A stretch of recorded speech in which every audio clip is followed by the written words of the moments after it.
김건희 여사의 도이치모터스 주가 조작 혐의, 명태균 씨의 여론조사 관련 의혹, 통일교 금품 수수 등 혐의에 대해서 조금 전 법원이 징역 1년 8개월, 벌금 1,280만 원을 선고했습니다.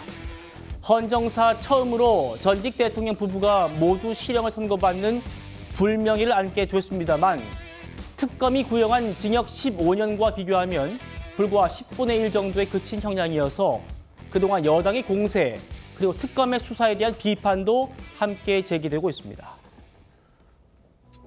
국민 여러분께 저같이 아무것도 아닌 사람이 이렇게 심려를 끼쳐서 진심으로 죄송합니다. 주문. 피고인을 징역 1년 8월에 처한다. 자본시장과 금융투자업에 관한 법률 위반의 점, 정치자금법 위반의 점, 2022년 4월 7일경 특정범죄 가중처벌 등에 관한 법률 위반, 알선수재의 점은 각 무죄. 무죄 부분에 대해서 일간지 등에 공시되기를 원하시나요? 그럴 필요까지는 없으신가요? 오로지 법과 양심에 따라 독립하여 재판을 해주신 재판부한테 깊은 감사의 말씀을 먼저 드립니다. 이번 판결 결과가 정치 권력이 수사에 개입하면 어떠한 결과를 초래하는지 이런 부분을 갖다가 잘 보여준 것이라고 생각을 합니다. 그리고 특검에서는 그 당시에 굉장히 많은 강압 수사, 또 위법 수사가 있었는데 이제는 그 특검이 그러한 위법 수사에서 대해서 책임을 져야 될 시간이라고 생각을 합니다. 이재명 대통령께서 법원에서 무죄 판결을 하면 검찰이 잘못 기소를 한 것이지 왜 항소를 해서 다투냐라고 말씀을 하신 적이 있습니다. 이 말씀이 특정한 계층에만 해당하는 말씀이 아니고 모든 국민에게 공정하게 적용이 됐으면 좋겠습니다. 오늘 김건희 여사가 받은 재판에서 혐의는 크게 세 가지였습니다. 먼저 도이치 주가 조작 의혹, 무죄 나왔고요. 명태균 씨 여론조사 수수 의혹, 정치자금법 위반 혐의, 무죄 나왔습니다. 그리고 샤넬백, 목걸이 수수 의혹, 통일교 관련 혐의는 유죄가 나왔습니다. 연정 의원님, 네. 앞선 이 두 가지에서 모두 무죄가 나오면서 지금 선고 형량이 확 깎였습니다. 특검 15년 구형했는데 1년 8개월, 한 10분의 1 조금 넘게 나왔어요. 어떻게 평가하십니까? 한마디로 태산명동의 서일필이다라는 이야기를 태산명동의 서일필. 네, 드릴 수밖에 없습니다. 사실 이번 3대 특검 중에서 가장 수사 범위가 넓고 했던 게 바로 김건희 특검이었습니다. 16가지가 사실상 이 수사 범위였고요. 또 이번 가장 이 관심을 받았죠. 근데 15년을 구형을 했는데 징역 1년 8개월이 나왔습니다. 특히 도이치모터스 주가 조작 사건은 이미 여러 가지 논란이 됐고 이미 재임 중에도 사실 그때도 이걸 도입해야 된다 말아야 된다 두고서 논쟁이 있었지 않습니까?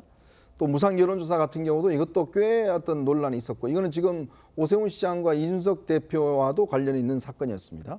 근데 이번에 판결 내는 우인성 부장판사 같은 경우는 형사 이 전문인데요. 그렇죠. 굉장히 증거에 대해서 꼼꼼한 분으로 알려지고 있습니다. 예. 본인이 이번 재판하면서 이 핸드백 같은 경우에 직접 본인이 전부 다 일일이 살펴볼 정도로 그렇죠. 썼는지 안 썼는지를 아주 꼼꼼하게 증거를 확인했던 분이라고 알려져 있어요. 특히 예. 법원 내에서도 형사 이 재판만큼은 누구보다도 꼼꼼하다라고 알려진 분입니다.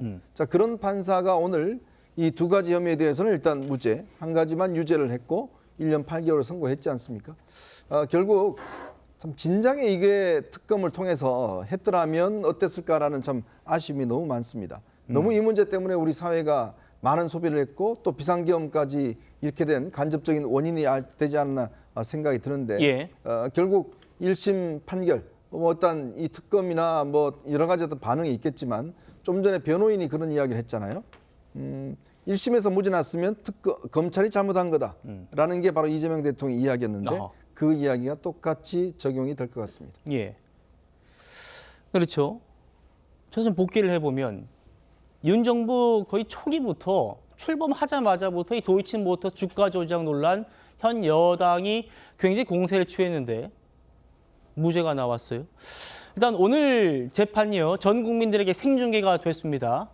김건희 여사가 이 마스크를 쓴 채 검은색 정장 차림으로 코트를 입고 나왔고요. 부축받으면서 입장을 했습니다.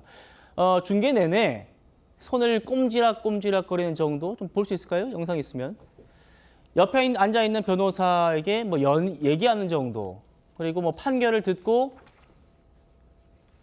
인사하고 퇴장하는 정도. 지금 보이시죠? 이렇게 귀옛말을 나누고 있는 마스크를 쓰고 있는 사람. 지금 잘 안 보이긴 합니다만 김건희 여사의 모습이었습니다. 김영주 의원님. 네. 김건희 여사 전직 영부인으로서는 물론이고 공직자 출신이 아닌 사람들 중에서도 최초로 선고 재판이 생중계가 됐습니다. 네. 오늘 재판 선고 어떻게 좀 보셨습니까?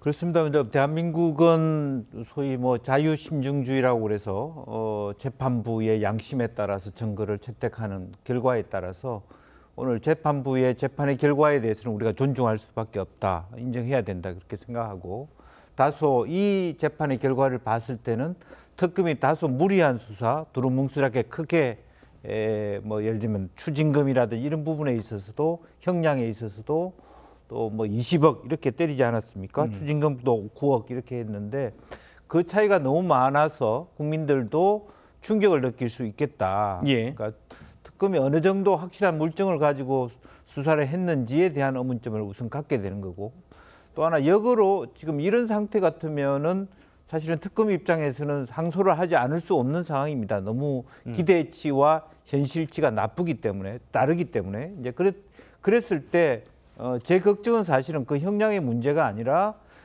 항소심 재판부가 이와 전혀 다르게 거의 특검이 주장하는 것에 준하는 어느 정도의 무거운 중형을 내릴 가능성이 있다면, 그럼 굉장히 큰 혼란에 빠지고 있는 거 아닌가라고 하는 생각들을 우리가 하게 될 부분인데, 예. 앞으로 물론 이제 뭐 형량이 양형이라고 하는 것이 일정 정도 어떤 표준이라는 것이 존재할 수 있습니다만은, 과연 그 소위 자유심증주의 하에서의 재판부의 증거 채택의 여부에 대한 판단에 따라서 이렇게 큰 차이를 냈다는 것, 예. 그것이 또 하나 전혀 다른 재판부가 봤을 때 지금 두 개의 무기죄에 나온 부분을 다 유죄 처리했을 때 엄청난 다른 차이가 나타난다면 그것도 사회적인 문제가 되지 않을까, 이런 우려를 갖게 됩니다. 예.